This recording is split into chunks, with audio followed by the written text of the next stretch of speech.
First, my favorite color has 6 letters. My favorite place to go with my family is up north on the lake. I have 1 dog, and the book I'm about to read to you today is a favorite in our house. I'm going to read the book Last Stop on Market Street, words by Matt De La Pena, pictures by Christian Robinson.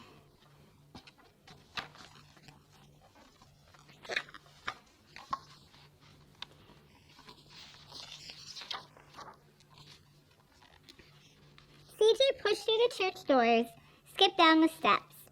The outside air smelled like freedom, but it also smelled like rain, which freckled CJ's shirt and dripped down his nose.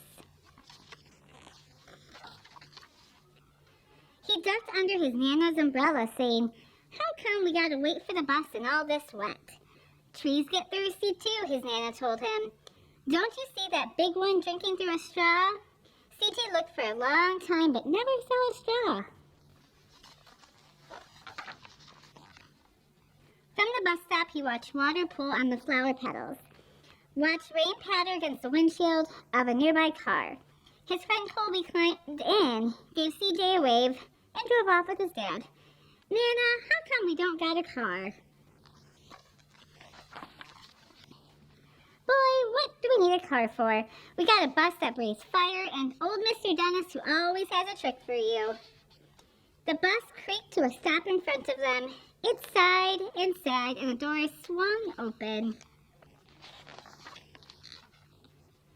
"What's that I see?" Mr. Dennis asked. He pulled a coin from behind CJ's ear, placed it in his palm.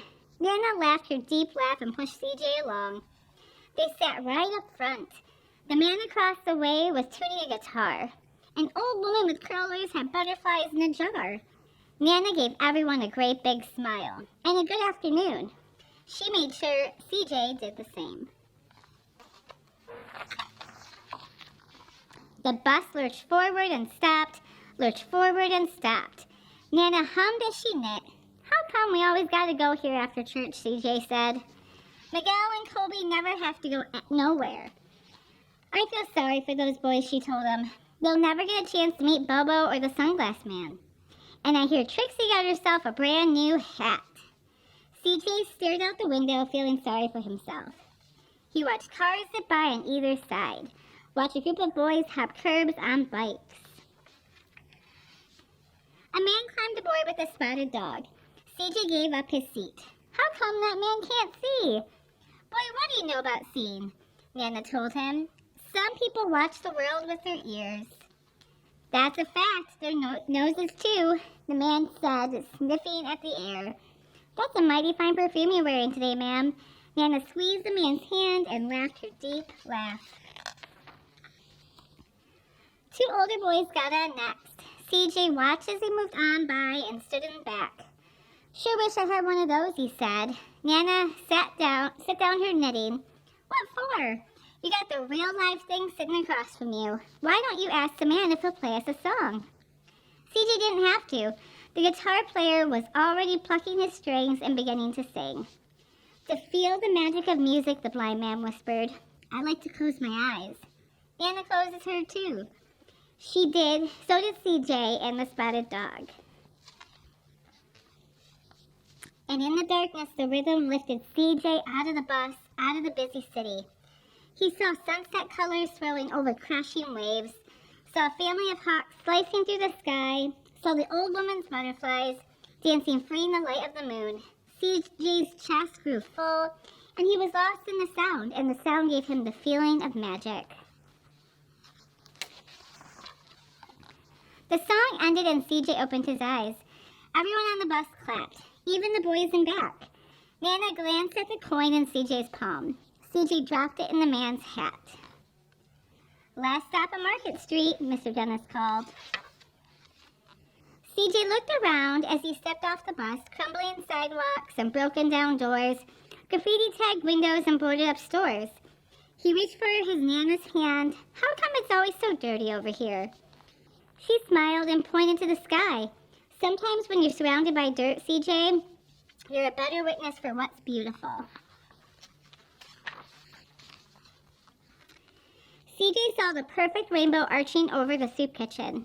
He wondered how his Nana always found beautiful where he never even thought to look.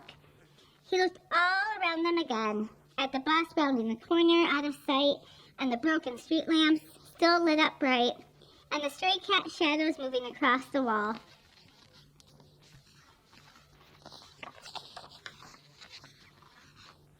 When he spotted their familiar faces in the window, he said, "I'm glad we came." He thought his Nana might laugh, her deep laugh, but she didn't. She patted him on the head and told him, "Me too, CJ. Now come on." The end, and that's the end of one of our favorite stories. Hi everybody, it's Baby Yoda. Can you guess who I am based on these clues? Clue number 1. I love when my students reach their goals, but scoring goals is my favorite after-school activity. Clue number 2. I think rainbows are magical, but yellow is my favorite color. And clue number 3. I love fidgets, specifically puppet fidgets. Today we're going to read Enemy Pie by Derek Munson, illustrated by Tara Callahan King. Let's get started.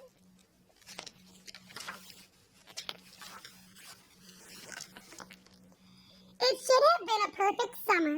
My dad helped me build a treehouse in our backyard.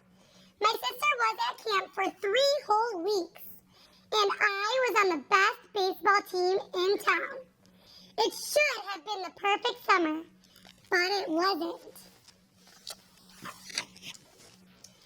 It was all good until Jeremy Ross moved into the neighborhood, right next door to my best friend Stanley. I did not like Jeremy Ross. He laughed at me when he struck me out in a baseball game. He had a party on his trampoline, and I wasn't even invited, but my best friend Stanley was. Jeremy Ross was the one and only person on my enemy list. I never even had an enemy list until he moved into the neighborhood. But as soon as he came along, I needed one. I hung it up in my treehouse where Jeremy Ross was not allowed to go. Dad understood stuff like enemies. He told me that when he was my age, he had enemies too. But he knew of a way to get rid of them. I asked him to tell me how. Tell you how? I'll show you how, he said. He pulled a really old recipe book off the kitchen shelf. Inside, there was a worn-out scrap of paper with faded writing. Dad held it up and squinted at it. "Enemy pie," he said, satisfied. You may be wondering what exactly is in enemy pie. I was wondering too.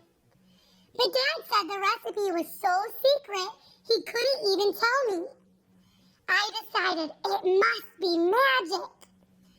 I begged him to tell me something, anything. "I will tell you this," he said. "Enemy pie is the fastest known way to get rid of enemies."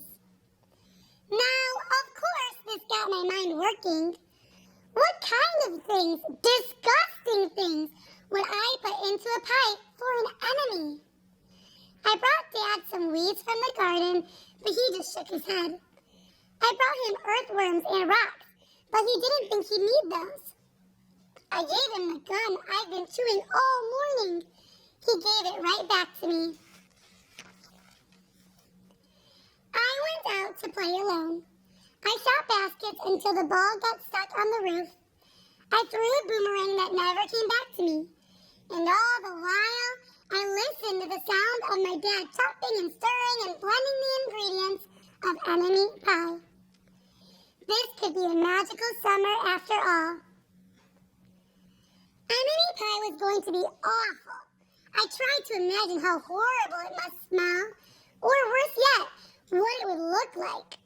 But when I was in the backyard looking for ladybugs, I smelled something really, really, really good. And as far as I could tell, it was coming from our kitchen. I was a bit confused. I went in to ask Dad what was wrong. Enemy pie shouldn't smell this good. But Dad was smart. If enemy pie smells bad, your enemy would never eat it, he said. I could tell he'd made enemy pie before. The buzzer rang, and Dad put on the oven mitts and pulled the pie out of the oven. It looked like plain old pie. It looked good enough to eat. I was catching on. But still, I wasn't really sure how this enemy pie worked. What exactly did it do to enemies? Maybe it made their hair fall out? Or their breath stinky? Maybe it made bullies cry. I asked Dad, but he was no help. He wouldn't tell me a thing. But while the pie cooked, he filled me in on my job. He talked quietly. There is one part of enemy pie that I can't do. In order for it to work, you need to spend a day with your enemy. Even worse, you have to be nice to him. It's not easy, but that's the only way the enemy pie can work. Are you sure you want to go through with this? Of course I was. It sounded horrible. It was scary, but it was worth a try. All I had to do was spend one day with Jeremy Ross. Then he'd be out of my hair for the rest of my life. I rode my bike to his house and knocked on the door. When Jeremy opened the door, he seemed surprised. He stood on the other side of the screen door and looked at me, waiting for me to say something. I was nervous. Can you play? I asked. He looked confused. I'll go ask my mom, he said. He came back with his shoes on his hand. His mom walked around the corner to say hello. You boys stay out of trouble, she said, smiling. We rode bikes for a while and played on the trampoline. Then we made some water balloons and threw them at the neighborhood girls. But we missed. Jeremy's mom made us lunch. After lunch, we went to my house. It was strange, but I was kind of having fun with my enemy. He almost seemed nice. But of course, I couldn't tell Dad that since he had worked so hard to make this enemy pie. Jeremy Ross liked my basketball hoop. He said he wished he had a basketball hoop, but they didn't have room for one. I let him win a game just to be nice. Jeremy Ross knew how to throw a boomerang. He threw it and it came right back to him. I threw it and it went over my house and into the backyard. When we climbed over the fence to find it, the first thing Jeremy noticed was my treehouse. My treehouse was my treehouse. I was the boss. If my sister wanted in, I didn't have to let her in. If my dad wanted in, I didn't have to let him. And if Jeremy wanted in, can we go in it? He asked. I knew he was going to ask me that, but he was the top person, the only person on my enemy list. And enemies aren't allowed in my treehouse. But he did teach me to throw a boomerang, and he did have me over for lunch, and he did let me play on his trampoline. He wasn't being a very good enemy. Okay, I said, but hold on. I climbed up ahead of him and tore the enemy list off the wall. I had a checkerboard and some cards in the treehouse, and we played games until my dad called us down for dinner. We pretended we didn't hear him, and when he came out to get us, we tried to hide from him, but somehow he found us. Dad made us macaroni and cheese for dinner, my favorite. It was Jeremy's favorite too. Maybe Jeremy Ross wasn't so bad after all. I was beginning to think that maybe we should just forget about enemy pie. But sure enough, after dinner, Dad brought out the pie. I watched as he cut the pie into 8 thick slices. Dad, I said, it sure is nice having a new friend in the neighborhood. I was trying to get his attention and trying to tell him that Jeremy Ross was no longer my enemy. But Dad only smiled and nodded. I think he thought I was just pretending. Dad dished up 3 plates side by side with big pieces of pie and giant scoops of ice cream. He passed one to me and one to Jeremy. Wow, Jeremy said, looking at the pie. My dad never makes pies like this. It was at that point that I panicked. I didn't want Jeremy to eat that enemy pie. He was my friend. I couldn't let him eat it. Jeremy, don't eat it. It's bad pie. I think it's poisonous or something. Jeremy's fork stopped before reaching his mouth. He crumbled his eyebrows and looked at me funny. I felt relieved. I had saved his life. I was a hero. If it's so bad, Jeremy asked, then why has your dad already eaten half of it? I turned to look at my dad. Sure enough, he was eating enemy pie.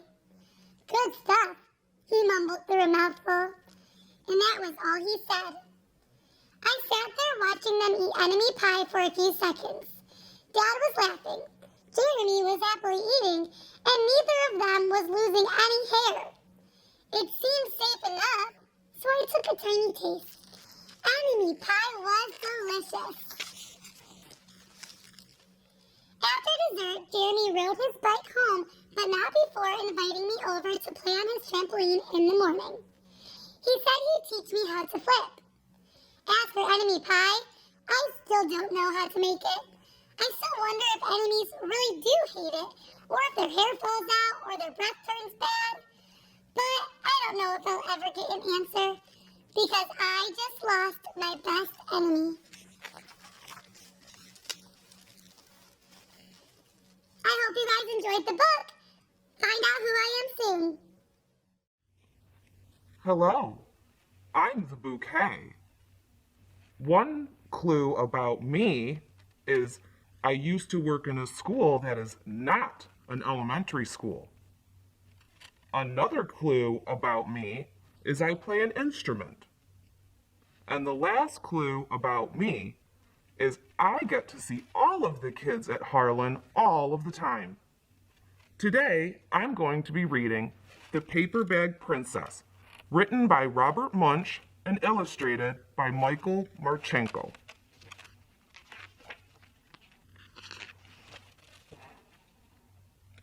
Elizabeth was a beautiful princess. She lived in a castle and had expensive princess clothes. She was going to marry a prince named Ronald. Unfortunately, a dragon smashed her castle, burned all her clothes with his fiery breath, and carried off Prince Ronald. Elizabeth decided to chase the dragon and get Ronald back. She looked everywhere for something to wear, but the only thing she could find that was not burnt was a paper bag. So she put on the paper bag and followed the dragon. He was easy to follow because he left a trail of burnt forests and horses' bones. Finally, Elizabeth came to a cave with a large door that had a huge knocker on it. She took hold of the knocker and banged on the door. The dragon stuck his nose out of the door and said, "Well, a princess. I love to eat princesses, but I have already eaten a whole castle today. I am a very busy dragon. Come back tomorrow." He slammed the door so fast that Elizabeth almost got her nose caught. Elizabeth grabbed the knocker and banged on the door again. The dragon stuck his nose out of the door and said, "Go away. I love to eat princesses, but I have already eaten a whole castle today. I am a very busy dragon. Come back tomorrow. Wait, shouted Elizabeth. Is it true that you are the smartest and fiercest dragon in the whole world? Yes, said the dragon. Is it true, said Elizabeth, that you can burn up 10 forests with your fiery breath? Oh, yes, said the dragon, and he took a huge deep breath and breathed out so much fire that he burnt up 50 forests. Fantastic, said Elizabeth, and the dragon took another huge breath and breathed out so much fire that he burnt up 100 forests. Magnificent, said Elizabeth, and the dragon took another huge breath, but this time nothing came out. The dragon didn't even have enough fire left to cook a meatball. Elizabeth said, Dragon, is it true that you can fly around the world in just 10 seconds? Why, yes, said the dragon, and jumped up and flew all the way around the world in just 10 seconds. He was very tired when he got back, but Elizabeth shouted, Fantastic, do it again! So the dragon jumped up and flew around the whole world in just 20 seconds. When he got back, he was too tired to talk, and he lay down and went straight to sleep. Elizabeth whispered very softly, Hey, dragon. The dragon didn't move at all. She lifted up the dragon's ear and put her head right inside. She shouted as loud as she could, Hey, dragon! The dragon was so tired, he didn't even move. Elizabeth walked right over the dragon and opened the door to the cave. There was Prince Ronald. He looked at her and said, Elizabeth, you are a mess. You smell like ashes, and your hair is all tangled, and you're wearing a dirty old paper bag. Come back when you are dressed like a real princess.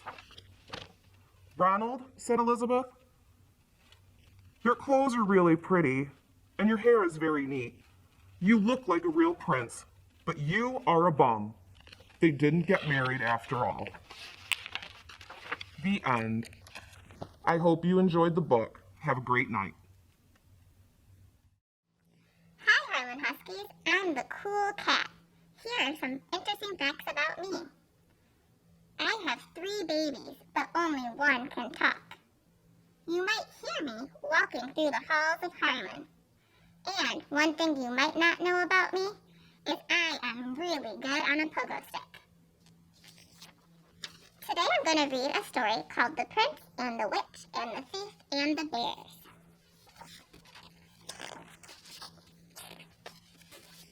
What kind of story shall we have tonight? Asked Dad as he tucked Jamie into bed one evening.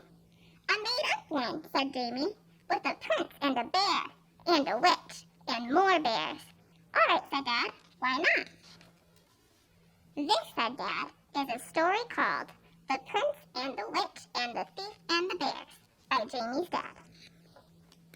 Once upon a time, said Dad, there lived a valiant prince.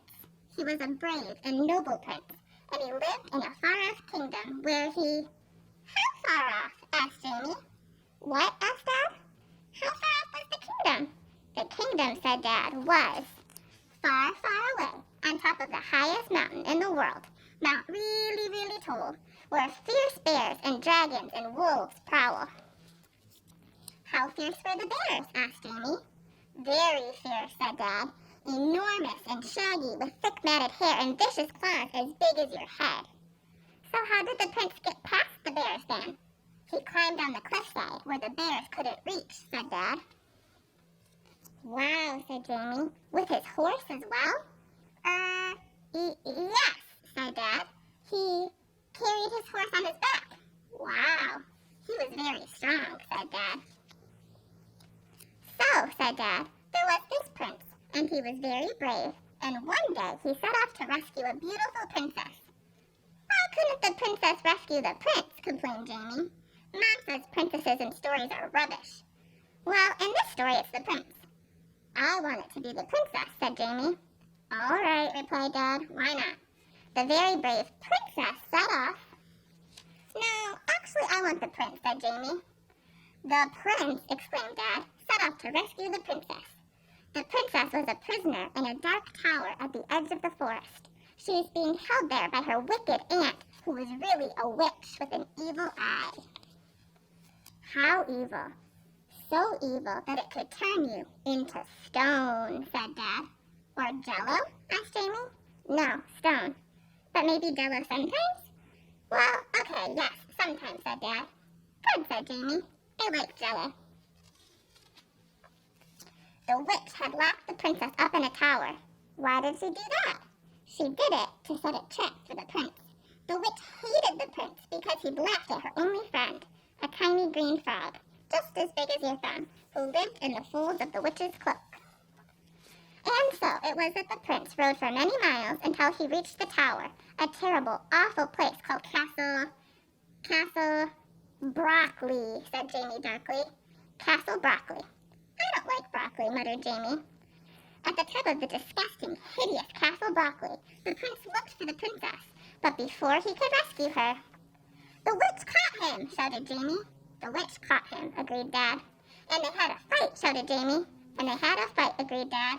Because the witch was really a ninja, said Jamie. Because the witch was really a ninja? Yes, exactly, said Dad. The witch, who was really a ninja, attacked the prince with a mighty leaping kick. But he dodged and she flew over the castle walls and was eaten by the bears, said Dad dramatically. Oh, said Jamie. Dad looked down. What's wrong? He asked. I liked the witch, said Jamie. She was a ninja, and she had an evil eye and a frog. And anyway, it was all the silly prince's fault for laughing, and she never got to turn anyone into jello. Said Dad. Right. The witch was eaten by the bears, he said. Or so it seemed. But at the last minute, the princess, who is secretly a famous jewel thief called Fingers Malloy, picked the lock of her cell, ran to the wall, threw down a grappling rope, and caught the witch. Yay! But then the tiny frog fell out of the witch's cloak. Oh no, said Jamie. Oh no, said the prince, said Dad. The witch grabbed the frog, and the princess and the prince heaved her back up. And the horse helped, said Jamie. And the horse helped, of course, said Dad. Together, they pulled the witch and her frog back up to the top of the castle and to safety.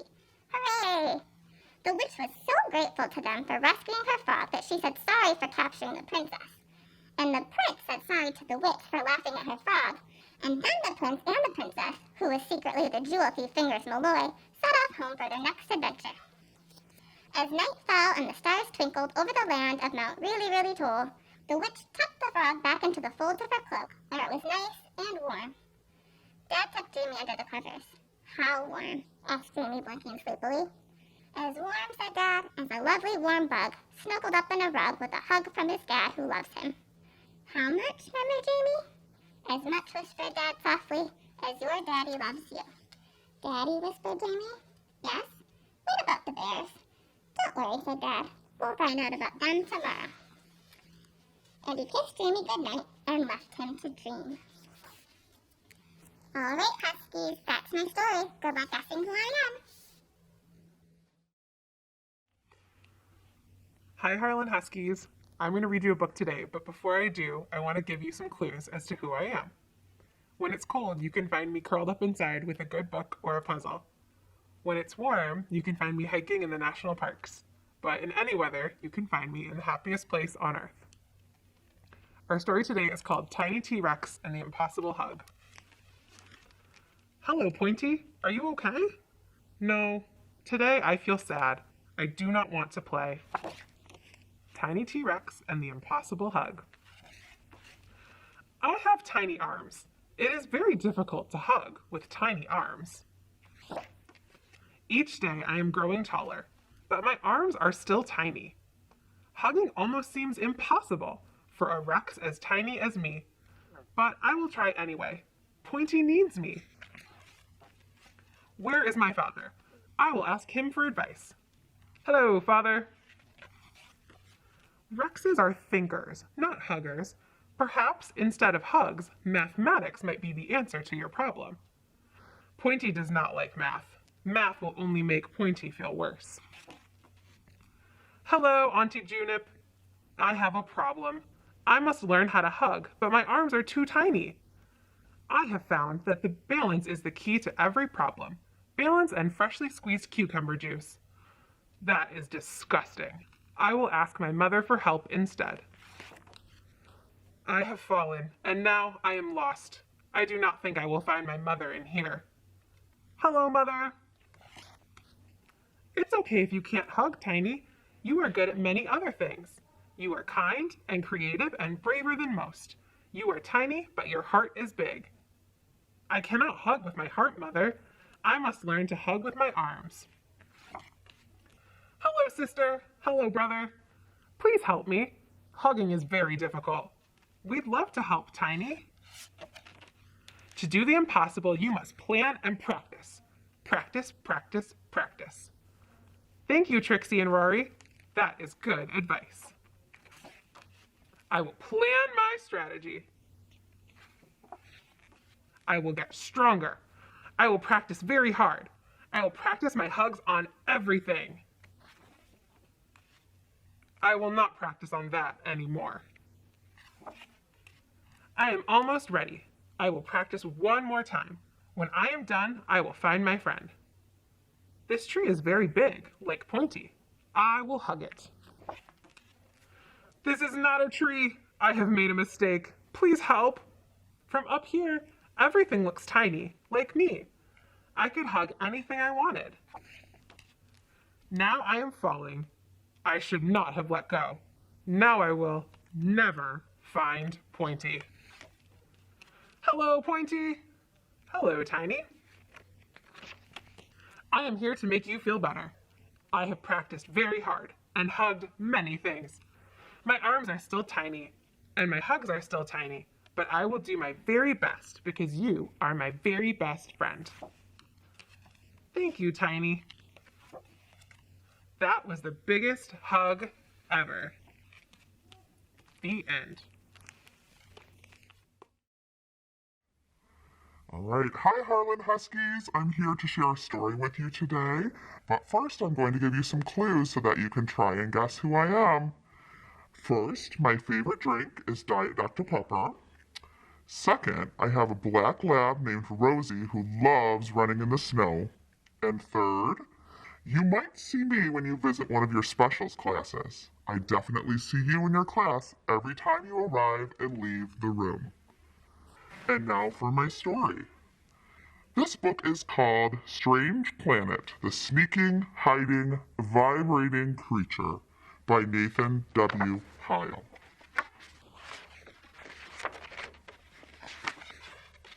One morning, when the nearest star was shining bright, I heard my life-giver call to me, "Arise from your rest slab.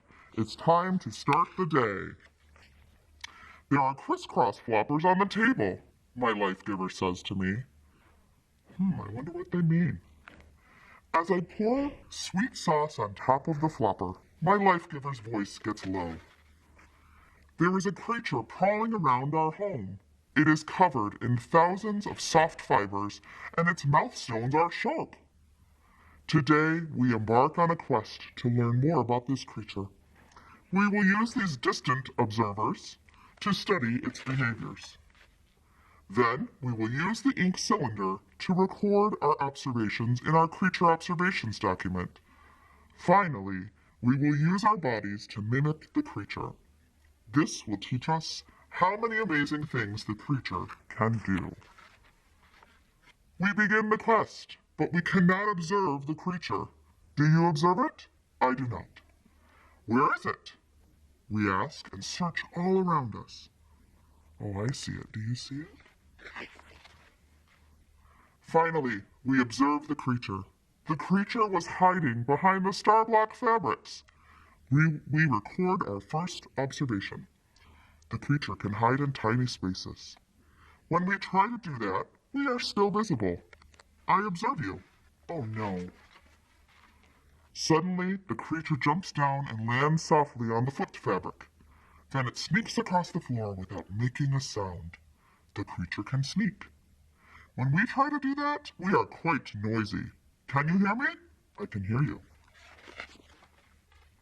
Then the creature starts to climb the group soft seat with its death blades. Scratch, scratch, we hear the blades. The creature can climb. We try to do that, but we do not have death blades. I am still here. Me too.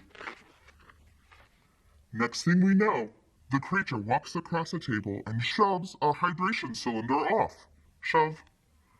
The creature knocks over objects for no reason. Shove. When we try to do this, we just create a catastrophe. I don't like this. Slap. I don't like this. Slap. The creature then begins to self-cleanse with its flavor muscle. Lick, lick. The creature can lick all of its limbs. When we try to do that, we cannot lick our elbows. Attempted lick. Attempted lick. After that, the creature goes to the Starlight Access panel so it can observe a flying creature. The creature observes creatures. When we try to do that, wait, we are doing that. We are observing a creature, observing a creature, observing a creature. The creature walks over to us and plops down on our observations document. We are unable to record this observation. The creature then stands up and begins vibrating. The creature appears to be happy. The creature vibrates when happy. When we try to do that, we sound ridiculous. Then the creature jumps up next to us, stretches its limbs, closes its eyes, and curls up into a ball. The creature can rest. When we try to do that, we start to fall asleep.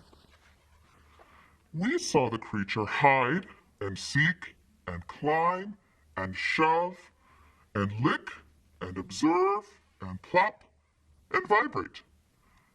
As we start to sleep, we remember all that we observed. And then the creature takes a creature nap. And we take a creature nap too. I hope you enjoyed that story, boys and girls. I can't wait to see you at the reveal. Hi, Harlan Huskies. I've got a few clues. See if you can figure out who I am. In the spring, you may find me hitting my 5-iron. And in the summer, you can find me hitting the trails on my mountain bike. And in the winter, you can find me hitting the slopes out west. We're going to read today, The Smart Cookie.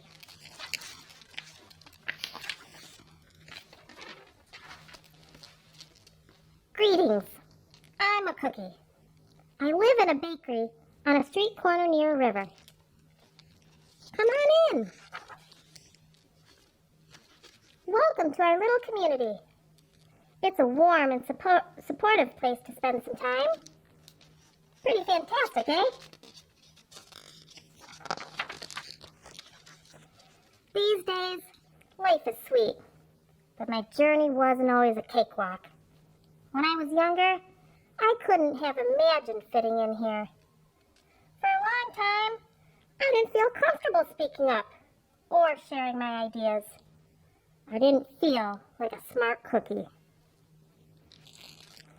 I wanted to be a cookie who knew all the answers. A cookie who felt confident in a group. A cookie who said, aha, when solving a puzzle. Like this. Aha! Looking back, I had some trouble in my early days. I went to school in a gingerbread house. Our teacher, Miss Biscotti, was kind and patient. When I arrived each morning, she'd wave at me and smile. But I didn't get the best grades. And I never raised my hand because I couldn't think of the answers as fast as the others. And I was the last to finish most tests. It wasn't because I didn't care, and it wasn't because I didn't try. Sometimes I'd get distracted and mess up, even though I knew the material. Those were the most frustrating moments of all. Once, I misspelled the word dough. That was rough. Another time, I added when I meant to subtract. Occasionally, we'd have a lesson where I had absolutely no idea what was happening. I just couldn't keep up. I imagined that my desk was a raft and that I was completely lost at sea, because that's what I felt like. At night, I slept in a cookie jar. I had about 6 dozen roommates. Move! You move! No, you move! No, you move! No, you move! Stay awake, stare out the window, and worry. And it went this way, day after day after day. But then, something happened that changed everything. It all started with a homework assignment. Miss Biscotti requested our attention one afternoon. "Tonight, I would like you to create something completely original," she announced. "It can be anything you want. Please bring it to class tomorrow." That was it. There were no further instructions. Miss Biscotti winked at me as I gathered my belongings. I felt like I had 1,000,000 butterflies in my stomach. Create anything? Something original? Due tomorrow? Gulp. When I got home, I immediately went to work. At first, I tried a cooking project. The results were half-baked. Next, I tried to hammer a nail in something. It splintered immediately. Then, I tried making a sculpture. It was a complete bust. I wondered if I was about to fail yet another assignment. I was stuck. I stared out the window and watched the rain hit the river. There was something mesmerizing about the water, how it moved in such a chaotic way, swirling around and around, yet ultimately figuring out exactly where it needed to go. Aha! Suddenly I had an idea. I decided to write something original. A poem. I came up with a title based on how I'd been feeling. My Crummy Days. After that, the rest of it seemed to fall into place. I wrote, and I wrote. I lost track of time. An hour went by in a flash. Aha! I said when I was finished. I couldn't sleep that night, but it wasn't because I was worried. It was because I was excited. I felt like I had really accomplished something. I felt smart. The following day, Miss Biscotti asked for volunteers to share what we'd created. One kid showed off his original frosting art. Another kid revealed her sprinkled distribution machine. It was neat seeing how everyone was good at such different things. Finally, Miss Biscotti turned to me. "Would you like to share anything?" she asked. Gulp.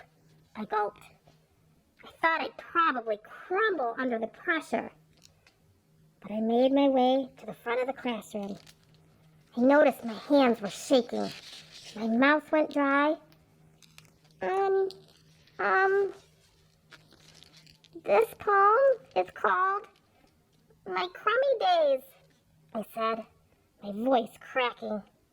And then I read it aloud. As I spoke, I noticed some kids nodding at certain lines. And other kids laughed at parts that were supposed to be funny. And as I built toward the finale, I felt myself becoming more confident and animated. And in the end, everyone clapped and cheered. I promise you this, I'll never, ever forget. Miss Biscotti was beaming. "No one but you could have written that poem," she said. "It was completely original." Aha! I had done it. I'd created something and shared it with the world. Well, my world at least. The rest of the day was a blur. By recess, I was already planning my next poem. I would call it My Sweet Morning. Aha, I thought when I came up with the title. Later that afternoon, Miss Biscotti handed me a note. It said that I should keep on writing, no matter what. That meant so much to me. School was a bit different after that. I wasn't so scared to raise my hand or ask a question. or share my work. Sure, some things still don't come as easily for me as they do for others. But now, I know that you can be smart in many different ways. You don't have to have all the answers to every question or suddenly be great at everything all at once. You just need a chance to try all kinds of things, to find out who you are and what you like to do. As for me, I learned that I can write, and I can think of great ideas. And I found plenty of other things I'm good at, too. I no longer feel lost at sea. It's more like floating down a river. And the best part is, there's always more to learn. Because we're all smart cookies. The end. Hi, Huskies. Luke here. I have a few clues as to who I am. Clue number 1. In the summer, I love to go camping with my family. Clue number 2. 2 of my favorite things are turbot and tacos. Clue number 3. I love the color maize and blue. Go Michigan. But my college colors are green and white. And the last clue is this book. Bloop.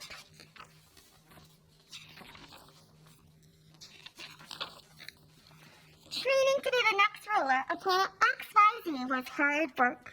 Luke tried to follow all the Emperor's rules, regulations, and robots, but... Bloop! Too many bloopers, bowed the Emperor. Disappointed with Luke's progress, the Emperor issued a decree.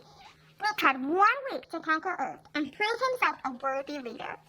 If you can rule that crazy planet, then you can rule XYZ.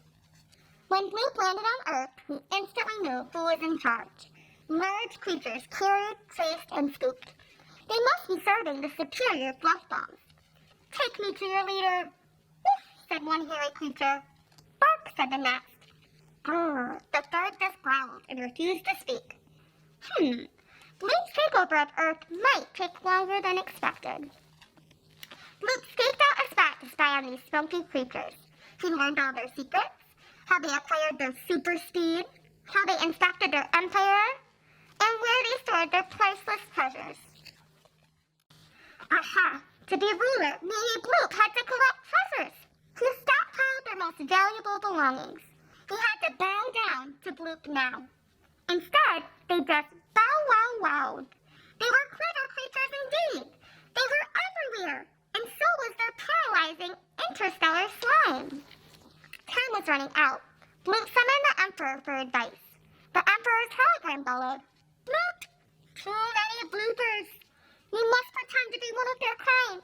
They will learn to trust you. Then you will become their ruler. Bloop tried hard to blend in. He got down on all fours, and he tucked in his floofers. He chased the commoners. He finally took revenge on the robots. He bounded through neighborhoods, parks, and fields. Bloop had never known such fun, such freedom. And then he dashed right into the Royal Guard. The guard chauffeured Bloop to an exclusive royal retreat. They must have recognized Bloop's greatness. Now it wouldn't be long until he became ruler. Bloop had plenty of gourmet nourishment and squishy, squeaky gizmos. He realized these were for killing the servants. A small, sticky one approached. Oh, Mommy, please! Let's see. Must be a rare breed, said the lady-in-waiting. Yes, let's take him. They hugged Bloop so tightly, his bloopers popped out. When Bloop arrived at his new accommodations, he instantly knew who was in charge. He was. Bloop's servants provided for his every need. When his bloopers itched, they knew just what to do. They bestowed on him the crown jewels, and his new palace was fit for an emperor. When Bloop's servants took him to survey his kingdom, all his loyal subjects bowed down. Bloop had done it. He had conquered Earth. He was the supreme leader.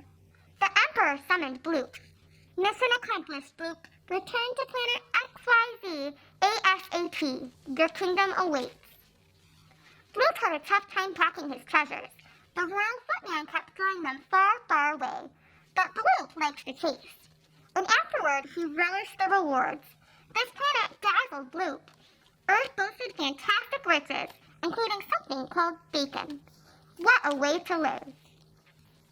But Bloop knew it was time to return to his planet. He had to say goodbye. Then the tiniest servant spoke. I love you. Bloop glowed. Bloop had never seen a planet as exciting as Earth, and he had never known a feeling as wonderful as this. Bloop sent the Emperor a transmission. Bloop sit, Bloop stay. Yes, life on Earth was going swell for Bloop. He had found his true home in a new mission, defending his throne from an alien invader. The end.